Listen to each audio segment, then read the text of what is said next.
E T V Bharat میں آپ کا استقبال ہے۔ میں ہوں عارف اقبال۔ العلماء ورثۃ الانبیاء، علماء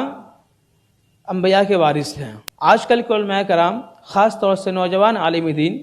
جو کسی مدرسے سے فارغ ہونے کے بعد درس و تدریس کی خدمات انجام دے رہے ہیں، ان کے ساتھ معاشرے کے ساتھ ساتھ اسلام کی صحیح تصویر اور ترجمانی پیش کرنے کی ذمہ داری ہے۔ تو کیا آج کل کے نوجوان علماء طبقہ اس تصویر کو اور ترجمانی کو صحیح سے پیش کر رہے ہیں یا اپنے راستے سے بھٹک گئے ہیں؟ اس حساس موضوع پہ بات کرنے کے لیے ہمارے ساتھ موجود ہیں معروف عالم دین، متعدد کتابوں کے مصنف اور امارت شریعہ کے نائب ناظم حیات مولانا مفتی ثناء الہدیٰ قاسمی صاحب، کہ قرآن پاک میں بھی کئی جگہوں پہ اس کا ذکر آیا ہے، حدیث شریف میں بھی علماء کے بارے میں کہا گیا ہے کہ یہ ایک ایسی ذات ہے جو متبرک ہے، ان کے لیے فرشتے پر بچھاتے ہیں۔ پہلے تو آپ یہ بتائیے کہ علماء کے بارے میں کیا کیا خصوصیات بیان کی گئی ہیں؟ بھئی علماء کے بارے میں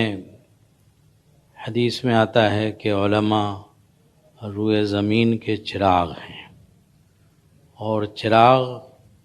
کہا گیا، آفتاب نہیں کہا گیا۔ آفتاب اس لیے نہیں کہا گیا کہ آفتاب سے آفتاب نہیں جلتا ہے، چراغ اس لیے کہا گیا کہ چراغ سے چراغ جلتے ہیں۔ تو علماء وارث انبیاء ہیں، ان کی ذمہ داری ہے کہ وہ سماج کو اور معاشرے کو صالح قدروں کے ساتھ اور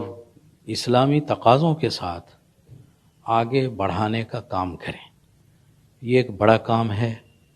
یہ کار نبوت ہے، اور کار نبوت آسان نہیں ہوتا۔ تو علماء کی ذمہ داری ہے کہ وہ بھٹکے ہوئے آہو کو سوئے حرم لانے کا کام کریں، اللہ سے اور رسول سے لوگوں کا رشتہ جوڑیں، اور چونکہ ان کی حیثیت داعی کی ہے، خیر کی طرف بلانے والوں کی ہے، ایمان کی طرف بلانے والوں کی ہے، تو ان کی ذمہ داری یہ بھی ہے کہ جس چیز کی وہ دعوت دے رہے ہیں اس پر خود بھی عمل پیرا ہوں، اس لیے کہ داعی کا عمل جب اس کی دعوت کو جھٹلا دے تو دعوت بے اثر ہو جاتی ہے۔ جیسے بھی آپ نے کہا کہ علماء کی ذمہ داری ہے کہ وہ بھٹکے ہوئے لوگوں کو صحیح راستہ دکھائے۔ اگر موجودہ تناظر میں بات کریں،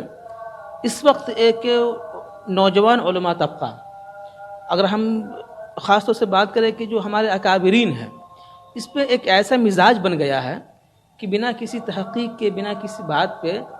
مطلب ایسا لگتا ہے کہ وہ کسی پہ بھی وہ کردار کشی کرنے کو تیار ہوتے ہیں۔ اصل میں یہ معاملہ علماء کا نہیں ہے، صرف یہ پورے سماج کا معاملہ ہے۔ ہمارے یہاں بغیر تحقیق کے بات کہنے کا رجحان بڑھتا رہا ہے، حالانکہ اللہ تعالیٰ نے یہ فرمایا کہ تم جو کچھ بولتے ہو اس پر اللہ تعالیٰ نے فرشتے مقرر کر رکھے ہیں، اور وہ فرشتے سارا کچھ نوٹ کرتے رہتے ہیں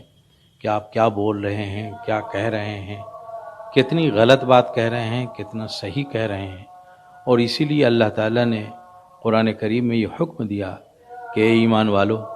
جب تمہارے پاس کوئی ایرا غیرہ خبر لے کر کے آوے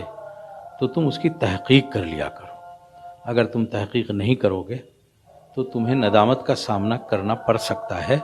اس لیے کہ بغیر تحقیق کے جو بات کہی گئی اگر وہ غلط ثابت ہوگی تو ندامت ہی حصے میں آئے گی۔ جب سے سوشل میڈیا نے رواج پا لیا ہے تو کوئی بھی کسی کے بارے میں کسی طرح جو سمجھ میں آتا ہے لکھ دیتا ہے، اور اس کی ضرورت نہیں محسوس کرتا کہ ہم جو لکھ رہے ہیں وہ حق بھی ہے، سچائی بھی اس کے ساتھ ہے، اور یا پھر غلط ہے۔ ایک شاعر نے کہا ہے کہ لفظ لفظ تولیے پھر زبان کھولیے۔ سوشل میڈیا کی بات آئی، ان دنوں آپ جان رہے ہیں کہ امارت شریعہ کا ایک معاملہ چل رہا ہے امیر شریعت کے انتخاب کو لے کر، اس پہ ہمیں بات نہیں کرنی ہے، لیکن اس معاملے پہ خاص طور سے نوجوان علماء طبقہ ہے وہ بہت زیادہ ہی مطلب کہ اشتعال نظر آتے ہیں۔ اگر کوئی کسی کے فکر سے اختلاف رکھتا ہے تو اس بات صرف فکر کی نہیں ہے، وہ فکر سے آگے بڑھ کے وہ ذاتیات تک بات چلی جاتی ہے۔ تو کیا ایسا نہیں لگتا ہے کہ اس طریقے سے اپنے کردار کو پیش کرنے سے، اپنے اخلاقیات کو پیش کرنے سے عوام میں ایک خراب تاثر جا رہا ہے؟ ہاں یقیناً جو ہے اس سے خراب تاثر جا رہا ہے، اور بہرکیف لکھنے کے پہلے سوچنا چاہیے اور بہت غور کر کے لکھنا چاہیے، اس لیے کہ ہم جو کچھ بھی کرتے ہیں اس کا اللہ کے نزدیک ہم جواب دہ ہیں، اور اس جواب دہی کے تقاضے سے ہی ہمیں لکھنا چاہیے، ہمیں بولنا چاہیے، اور لکھتے وقت بھی یہ احساس رکھنا چاہیے جو شیخ سعدی نے کہا تھا کہ دوستی میں اگر کہیں دشمنی کہیں ہو رہی ہے تو بھی اس حد تک نہیں جانا چاہیے کہ جب کبھی دوستی ہونے لگے دوبارہ تو آدمی کو نظر نیچی کرنی پڑے اور شرمندہ ہونا پڑے۔ تو احتیاط تو بہرکیف شریعت کا تقاضا ہے، اور جہاں تک اشتعال میں آنا، وہ شریعت اس کو پسند نہیں کرتی ہے۔ تحمل اور برداشت اور نرم مزاجی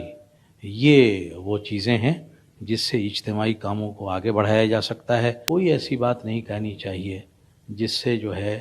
بعد میں ہمیں شرمندگی اٹھانی پڑے۔ آپ کے تجربے کی روشنی میں میں جاننا چاہتا ہوں کہ آخر یہ علماء کرام جو نوجوان ہیں ان کا یہ مزاج کیوں کر بن گیا؟ کیا انہیں ایسا لگتا ہے کہ سوشل میڈیا پہ کسی کے بارے میں کچھ بھی لکھ دینا یہ بالکل عام سی بات ہے، اس میں کسی طریقے کا کوئی پکڑ نہیں ہے، کچھ کہہ نہیں سکتا، کوئی بول نہیں سکتا ہے؟ یہ اصل میں ایک ذہنی ساخت کا معاملہ ہے، یہ ذہنی سوچ کا معاملہ ہے۔ سوچ اور یہ ساخت علماء کے اندر بھی ہو سکتی ہے، غیر علماء کے اندر بھی یہ بات ہو سکتی ہے۔ تو دونوں کو میرا پیغام یہ ہے کہ اشتعال سے اور جذبات سے اور بچا جائے، اور کوئی غلط بات کسی کے بارے میں کسی درجے میں نہ کہی جائے۔ یہ مولانا رابع صاحب کا آج ہی بیان میں دیکھ رہا تھا، انہوں نے کہا کہ آج ایسے علماء کی ضرورت ہے جو دین کی روح اور اسلام کی سچی ترجمانی پیش کر سکے۔ بہت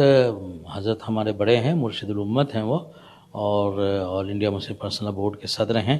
انہوں نے جو بات کہی ہے جامعہ ہدایت میں دارالافتاء کے افتتاح کے موقع سے بہت قیمتی ہے، اور ہمیں اس کو اپنی زندگی میں اتارنا چاہیے، اور ہمیں اس کی کوشش کرنی چاہیے کہ اللہ تعالیٰ نے جو علم ہمیں دیا ہے، جو فقہ اور فتاوی سے جو نسبت ہمیں دی ہے، اس کو ہم سماج کے لیے، عوام کے لیے مفید بنا سکیں، اور ان کی صحیح ملی اور اسلامی اور ایمانی رہنمائی کر سکیں۔ یہ وقت کا تقاضا ہے، اور دھیرے دھیرے جیسے جیسے زمانہ آگے بڑھے گا اس کی ضرورت شدت کے ساتھ مزید محسوس کی جائے گی۔ اس لیے حضرت نے جو کہا ہے صحیح کہا ہے،